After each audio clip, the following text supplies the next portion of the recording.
Welcome to World Buzz Bulletin. Survivors of a catastrophic high-speed train collision in Adamuz, southern Spain, have described an absolutely terrifying scene following a disaster that has claimed the lives of at least 39 people.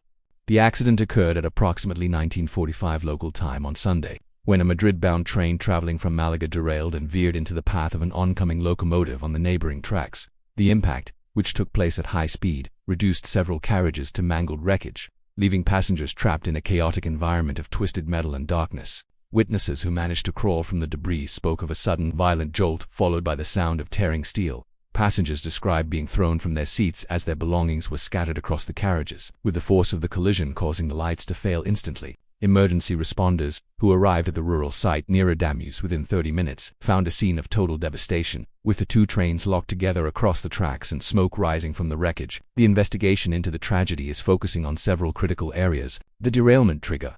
Experts are examining whether a mechanical failure, a track defect, or an external object caused the initial derailment that sent the Madrid-bound train across the central divider. Signaling systems. Authorities are checking the fail-safe protocols to determine why the oncoming train was not alerted to stop once the first derailment occurred on the adjacent line. The black box recovery.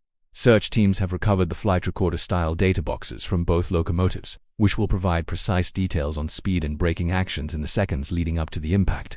The Spanish government has declared 3 days of national mourning, with Prime Minister Pedro Sanchez visiting the site to oversee the recovery efforts. Families of the victims have begun to gather in nearby Cordoba, where a temporary crisis center has been established to provide psychological support and identification services. As the recovery of the remaining bodies continues, this disaster stands as one of the deadliest rail accidents in modern Spanish history, prompting an urgent review of safety standards across the nation's high-speed network.